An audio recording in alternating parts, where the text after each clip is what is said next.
1,00,000 পুত্র যার 1,00,000 নাতি, একজনও না রহিল বংশে দিতে বাতি। আবার ভেবে বসবেন না এটা আজকের বঙ্গ রাজনীতির প্রসঙ্গে লেখা হয়েছিল। আজ থেকে ঠিক 100 বছর আগে 1926 সালে এটা লিখেছিলেন রামদুর্লভ কাব্য বিশারদ। আর আজ বিদ্রোহের ধাক্কায় ভেঙে টুকরো হয়ে গেল তৃণমূল কংগ্রেস, ভোটের ফল প্রকাশের 1 মাস পেরোনোর আগেই। আর সে নিয়েই প্রথম প্রশ্ন। নেতাদের মহাবিদ্রোহে খান খান হয়ে গেল তৃণমূল। বিধানসভায় বিরোধী দলের মর্যাদা পেলেন তৃণমূলের বিদ্রোহীরাই।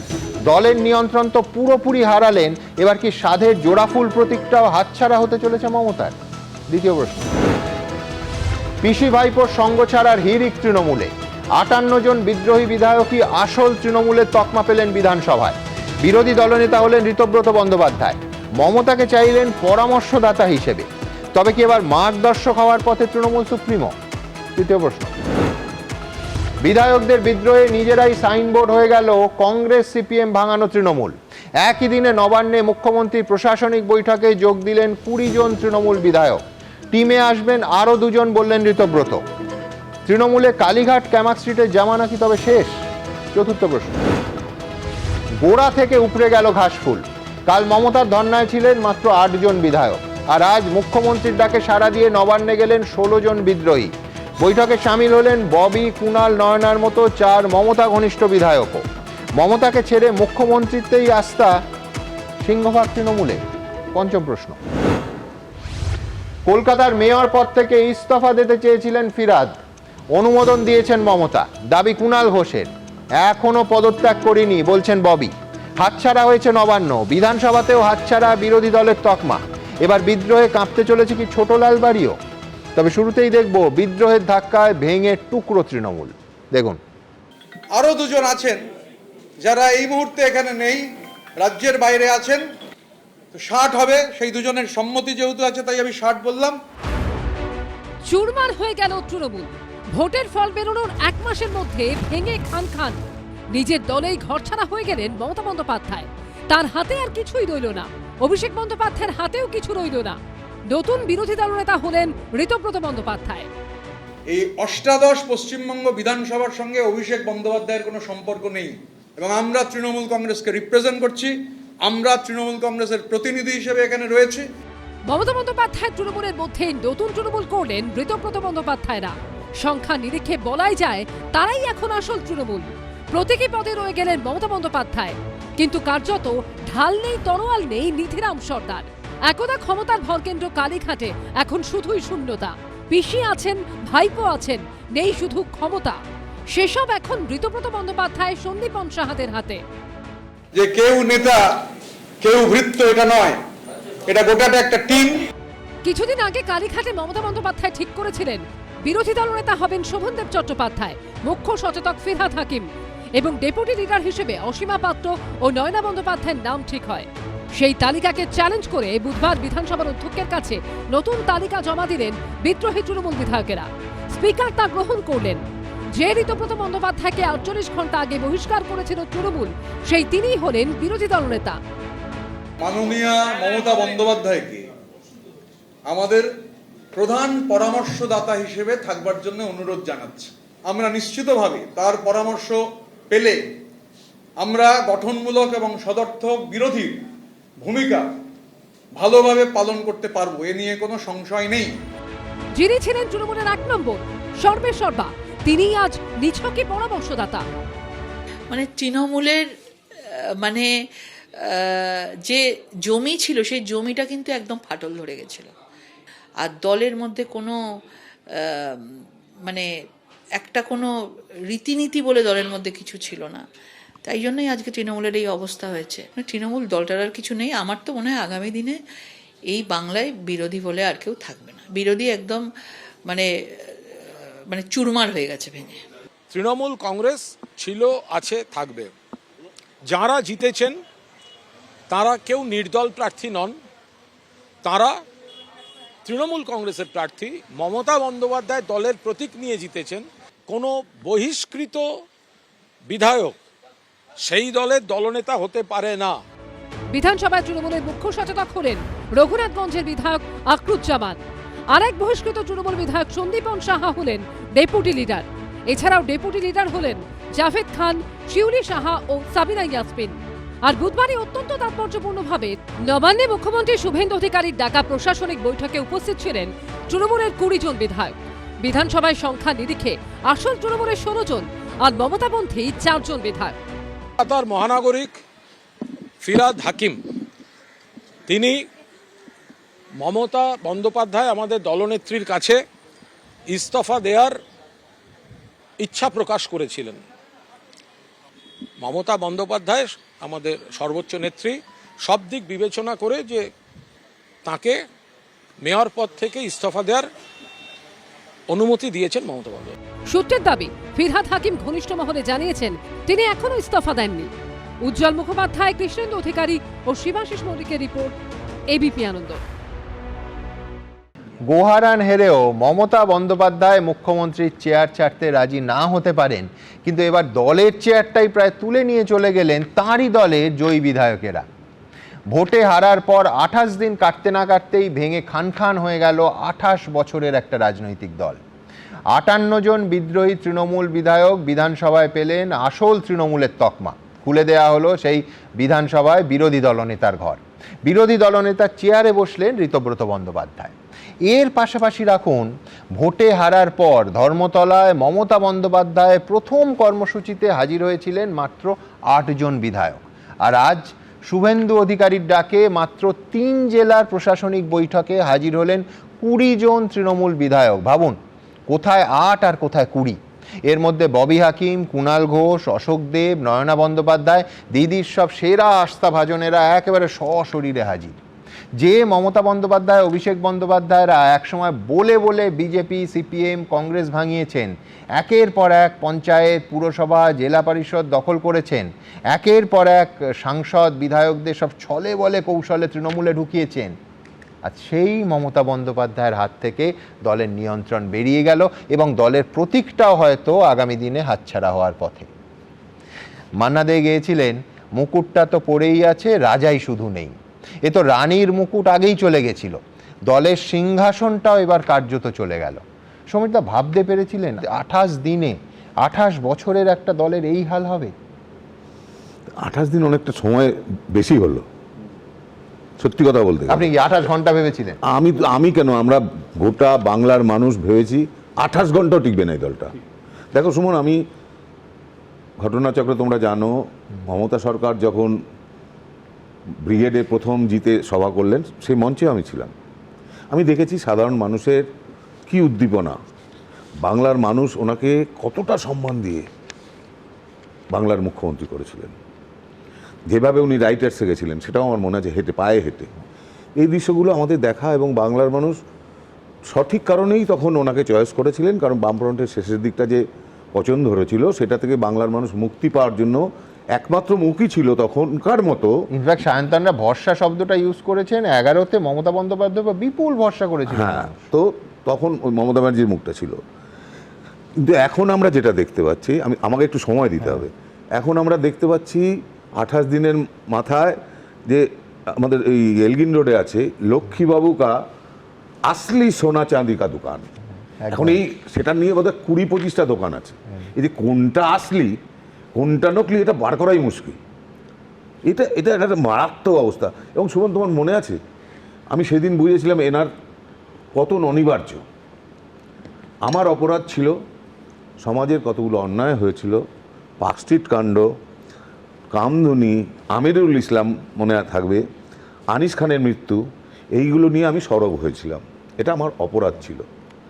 উনি কি করলেন, উনি যদি সত্যিকারের সেন্সিটিভ হিউম্যান বিইং হতেন, তাহলে উনি না অন্তত ভাবতেন যে এই লোকগুলো কেন এটা দিনের পর দিন, বছরের পর বছর আমরা বলে গেছি যেখানে অন্যায় হয়েছে।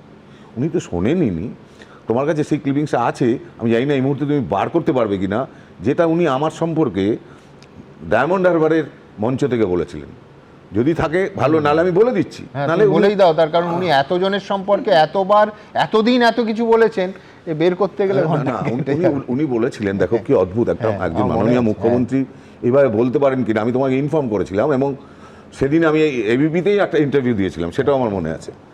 উনি বললেন, সমীর বাবু, কতগুলো মানুষের সামনে সমীর বাবু ছবি আঁকেন, সেই জন্য শ্রদ্ধা করি, মানে ওটা আমার মানে পরম সৌভাগ্য। তো কিন্তু উনি যেভাবে চলছেন, অর্থাৎ আমি কেন বিদ্রোহ করছি, কেন বিরোধ করছি, কেন আমি পাবলিক প্লেসে এই বক্তব্যগুলো রাখছি, ওনার পালে যেদিন বাঘ পড়বে না সেদিন বুঝতে পারবে। সমীরাই একদিন মিছিলে এসেছেন বলে পরিবর্তন হয়ে গেল, সেটুকু যদি বলে আমি তোকে সম্মান করি, কিন্তু এটা নয় তিনি তৃণমূল কংগ্রেসের লোক, উনি জীবনে তৃণমূল কংগ্রেস করেনি, কেন মিথ্যে কথা বলবেন লোককে? তিনি একজন আর্টিস্ট, বলুন একজন শিল্পী, কে অসুবিধা জানিয়েছে? জীবনে তিনি তৃণমূল কংগ্রেস করেনি, এটা বলতে যাবেন না প্লিজ, দয়া করে।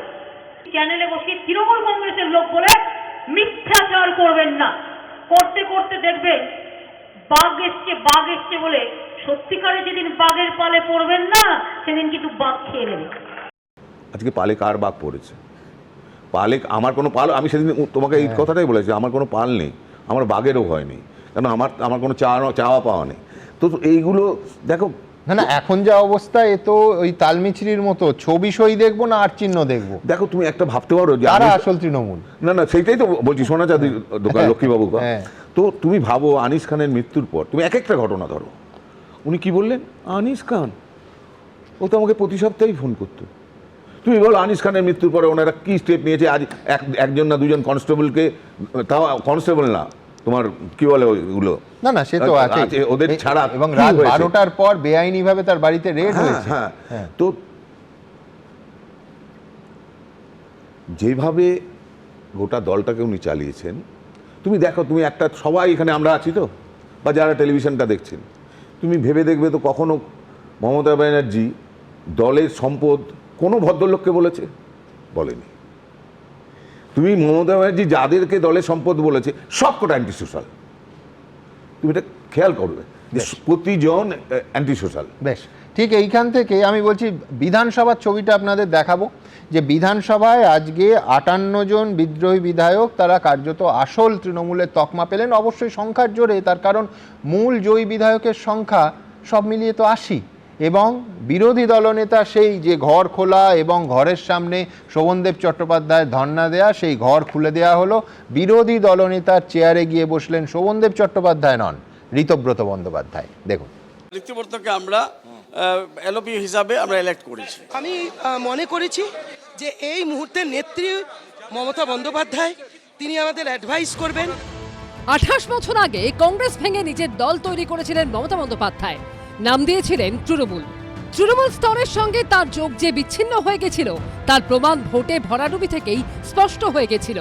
আর এবার নিজের তৈরি দলেও কোণঠাসা হতে হতে রাশ হারালেন তিনি। কার্যত কেড়ে নেওয়া হলো রাশ, পাঠিয়ে দেওয়া হলো মার্গদর্শক মণ্ডলীতে। ইতিহাস বারবার ঘুরে ফিরে আসে, এটাই তার বদঅভ্যাস। যা খুশি তাই করে কংগ্রেস দলটাকে সে খতম করেছিল, চেষ্টা করেছিল খতম করা। মমতা দেখুন, যে খেলায় আপনি নিজেকে মনে করতেন রপ্ত হয়েছেন, যে খেলার উদ্দামতায় ঔদ্ধত্যে আপনি ডিজে বাজাতেন খেলা হবে বলে, সেই ডিজের আওয়াজ নিশ্চয়ই আপনার কানে পৌঁছাচ্ছে। ভোটে ভরাডুবির পর 1 মাসও কাটল না, এবার একদা তৃণমূলের 2 শীর্ষ নেতারও কার্যত ভরাডুবি ঘটল। বিধানসভার ভিতরে মমতা বন্দ্যোপাধ্যায় তৃণমূলকে পরাজিত করল আসল তৃণমূল। নাম না করে অভিষেক বন্দ্যোপাধ্যায়ের ওপর ক্ষোভ উগড়ে দিল তারা। কি তৃণমূলের মধ্যে বিদ্রোহ? না, বিদ্রোহ বলবেন না, কিন্তু যখন দেখি যে অন্য কেউ, কারুর হাতে দলটা চলে গেছে বা তার নির্দেশিকায় আমাদের চলতে হচ্ছে, তখন তো আমাদের এই স্টেপ নিতে হয়েছে। অভিষেক বন্দ্যোপাধ্যায় বুঝতেই পারছেন সবাই, আজকে 60 জন বিধায়ক একই কথা বলছে, একই সুরে বলছে। ঋতব্রত বন্দ্যোপাধ্যায়কে বিরোধী দলনেতা হিসেবে সমর্থন করলেন তৃণমূলের 58 জন বিধায়ক। অধ্যক্ষকে দেওয়া চিঠিতে আমরাই আসল তৃণমূল বলে জানানো হলো। আমরা 80 জন এমএলএ একসঙ্গেই আছি। দেখুন, বিধানসভায় যাচ্ছি আমরা পশ্চিমবাংলার জনগণের জন্য। সকাল থেকে বিধানসভায় ছিল টান টান নাটক, একে একে পৌঁছন তৃণমূল বিধায়করা। দেখতে পারবেন, সংখ্যাটা দেখতে পারবেন, মোর দ্যান 2/3। একে একে তৃণমূল বিধায়করা পৌঁছানোর পর বিধানসভার ভিতরে শুরু হয় বৈঠক। তারপর বিধানসভার অধ্যক্ষ রথীন্দ্রনাথ বসুকে সাদা কাগজে লিখে তাদের পরিষদীয় দলের পদাধিকারী কারা হবে সেই নামগুলি প্রস্তাব করেন বিদ্রোহী তৃণমূল বিধায়কেরা।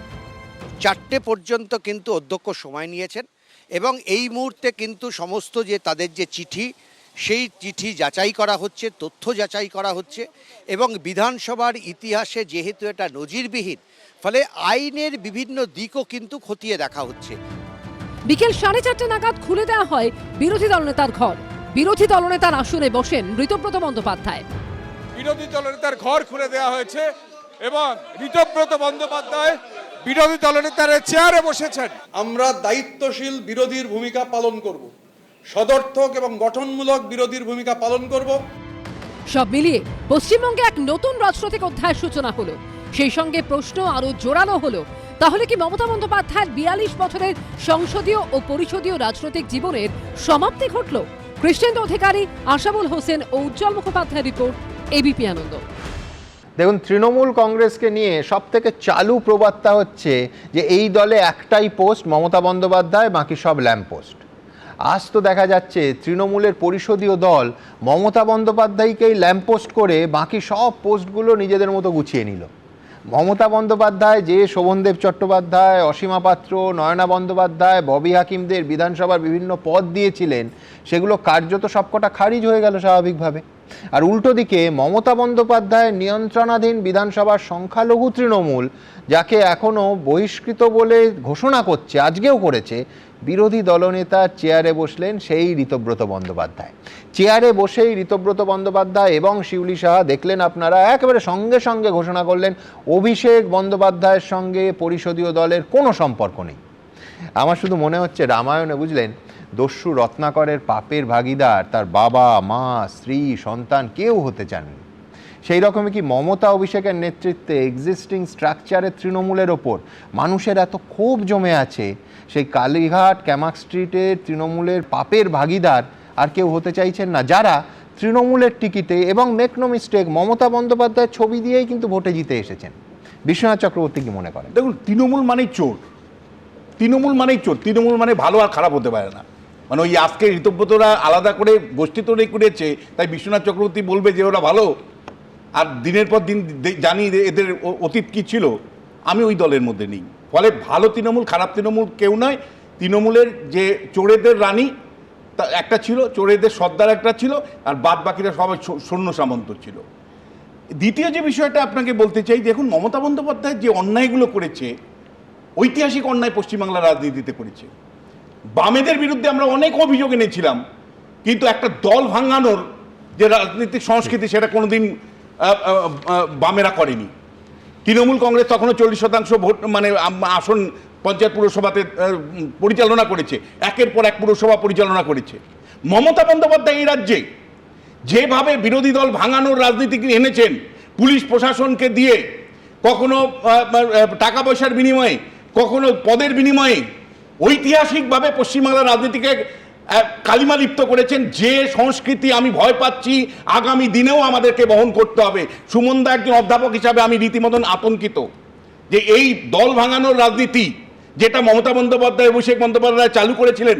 এক কংগ্রেসের একজন বিধায়ক নির্বাচিত হয়েছিল বাইরন বিশ্বাস, কিভাবে ভয় দেখিয়ে সন্তুষ্ট করে তার ব্যবসার উপর চাপ তৈরি করে তাকে দলবদল করিয়েছিল। একটা পুরসভা ছিল ঝালদা, পুলিশ পাঠিয়ে মৃত্যুর বিনিময়ে এবং এক একজনের বিরুদ্ধে মার্ডারের মামলা দিয়ে তাদেরকে সরানো হয়েছিল। আজকে Mamata Bandyopadhyay paid by her own coin. নিজে আজকে আপনার আয়নাতে আপনি দেখবেন যে আপনি যে অত্যাচারগুলো 14-15 বছর ধরে করেছেন, আজকে তারই পায়চিত্য মমতা বন্দ্যোপাধ্যায় আপনাকে দিতে হলো। আপনি আজকে নিঃস্ব, আপনি নিঃস্ব। মমতা বন্দ্যোপাধ্যায়, অভিষেক বন্দ্যোপাধ্যায় আপনার নিঃস্ব, আপনার আজকে কার্যত ভিখারি। তার কারণটা হলো যে আপনারা যে রাজনীতির সংস্কৃতিটা তৈরি করেছিলেন, তার ভাগিদারিত্ব কেউ নিতে চাইছে না। আপনারা যে রাজনৈতিক সংস্কৃতি তৈরি করেছিলেন, সেখান থেকে সেই ছায়া কেউ মারাতে চাইছে না, তাই তারা একটা আলাদা বিকল্প দল তৈরি করে ফেলেছে। খুব পরিষ্কার করে সুমনদা বলতে চাই যে এই যে বিকল্প দল তৈরি করেছে, আমি এই দলটার প্রতীকও পেয়ে গেছে আমি ধরে নিচ্ছি, কারণ এক আনুষ্ঠানিকতা কেবলমাত্র। কারণ দলত্যাগ বিরোধী আইন বলে 2/3 মেজরিটি নিয়ে যদি কেউ যায়, তাহলে তারাই অরিজিনাল দল এবং তারাই প্রতীক পাবে, তারাই আপনার গিয়ে সমস্ত কিছু পাবে। এবং এই জায়গার থেকে আমি বলতে চাই 3-4টা আমার কাছে ইমপ্লিকেশন আছে। এক, এই বিরোধী গঠনমূলক নাকি বশ্যতামূলক তা কিন্তু সময় বলবে। এটা আবার বলছি গঠনমূলক না বশ্যতামূলক, সেটা আপনার স্টুডিওতে আমি 1 মাস পরে বলতে পারবো। দ্বিতীয় যেটা, যে বিজেপি সংসদীয় ব্যবস্থায় আপাতত কিন্তু অনেক স্মুথলি কাজ করতে পারবে। অর্থাৎ আমি মনে করি যে শুভেন্দু অধিকারীর নেতৃত্বে যে সরকার চলছে, সেই সরকারের কাজ অনেক স্মুথ হবে এবং এর ইমপ্লিকেশন কিন্তু ন্যাশনাল লেভেলে পড়বে। আমি পরিষ্কার আপনাকে বলছি, আজকে আপনি দেখলেন দলের বিধায়করা ভেঙে দল তৈরি করলো, আর কয়েকদিনের মধ্যে আপনি দেখবেন 22 জন এমপি, একেবারে সংখ্যাটা আপনাকে বলছি, আগের দিনও আপনাকে বলেছিলাম, 22 জন এমপি তারা নরেন্দ্র মোদী সরকারকে সমর্থন করার জন্য রেডি। নরেন্দ্র মোদীরও দরকার, তার কারণ একাধিক বিল পাস করার প্রশ্ন আছে, তার মধ্যে ওয়ান নেশন ওয়ান ভোট বিলও আছে। দ্বিতীয় যে বিষয়টা আপনাকে বলতে চাইছি, যে মমতা বন্দ্যোপাধ্যায়ের জায়গা থেকে এই নিঃসঙ্গ মমতা বন্দ্যোপাধ্যায়ের সামনে 3টে রাস্তা আছে। প্রথম যে রাস্তাটা আমি বলতে চাই, যে তিনি পুরোপুরি হার স্বীকার করে পরিস্থিতির বিচার করে তিনি রাজনীতির থেকে সন্ন্যাস নিতে পারেন, যে আর মানে এটাকে উইদারিং অ্যাওয়ে যদি বলি। দ্বিতীয় যে পজিশনটা ওনার হতে পারে, সেটা হলো যে একটা ইতিহাসের একটা সন্ধিক্ষণে মমতা বন্দ্যোপাধ্যায় এসছিলেন, মানে তিনি একটা দল তৈরি করেছিলেন। 1998 সালে তিনি কংগ্রেস থেকে বেরিয়ে গিয়ে তৃণমূল কংগ্রেস করেছিলেন একটা ঐতিহাসিক সন্ধিক্ষণে, যেখানে তিনি মনে করছিলেন যে বামের বিরুদ্ধে লড়াই করতে গেলে আমার কংগ্রেস থেকে বেরিয়ে আলাদাভাবে লড়াই করতে হবে। আজকে কিন্তু আরেকটা ঐতিহাসিক সন্ধিক্ষণে আছেন, তিনি আরেকবার ভাবতে পারেন যে মানে আমার আজকের যা পরিস্থিতি, আবার কংগ্রেসে ফিরে যাওয়া, অর্থাৎ কংগ্রেসের সাথে বিলীন হয়ে যাওয়া, এবং সেটা কিন্তু কংগ্রেসের জন্য খুব মধুর প্রতিশোধ হবে। থার্ড যে বিষয়টা আমি বলবো, যে তৃণমূল মানে মমতা বন্দ্যোপাধ্যায় এমন এক মানে 71-72 বছর বয়স, 15 বছরের লেগেসি, অন্যায় অবিচার অত্যাচারের লেগেসি নিয়ে চলছে।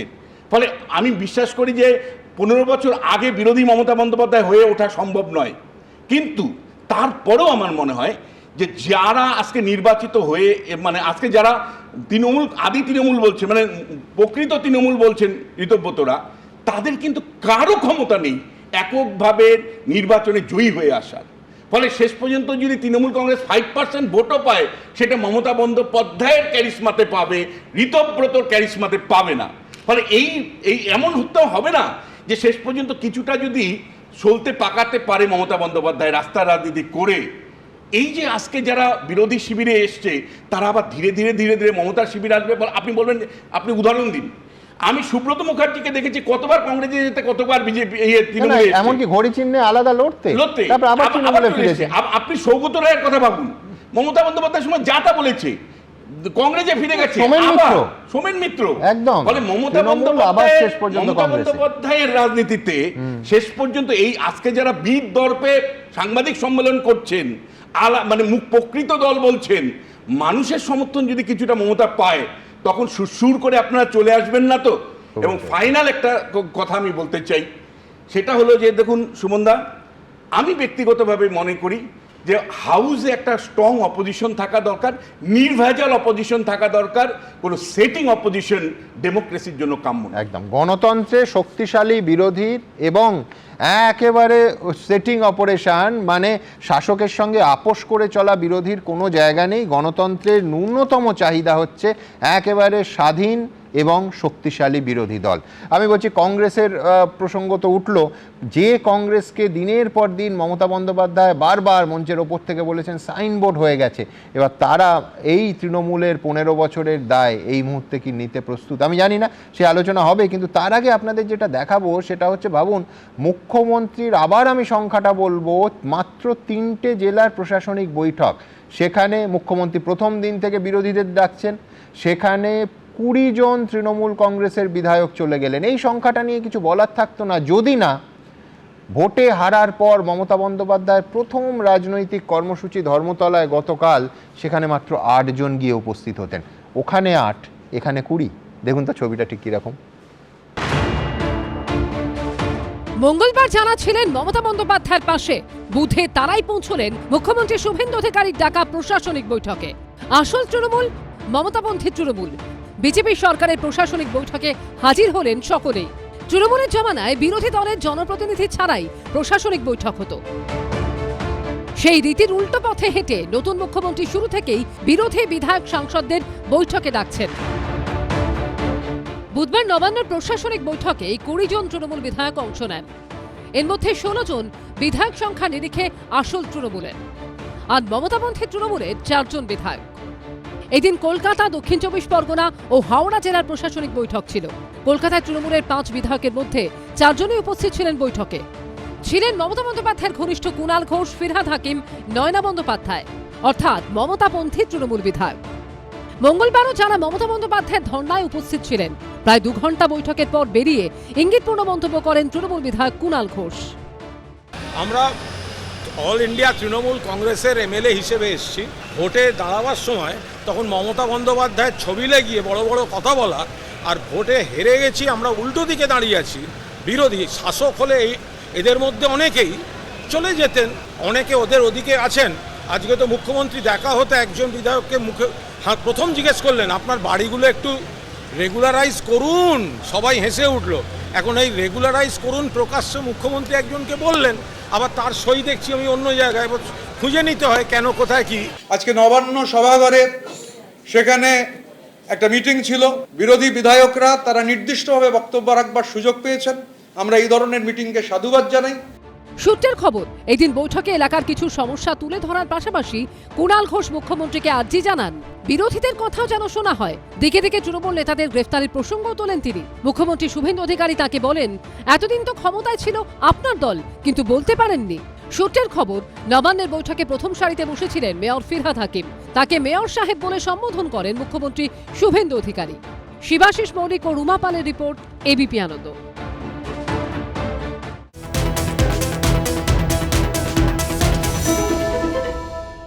এবিপি আনন্দ, এগিয়ে থাকে, এগিয়ে রাখে।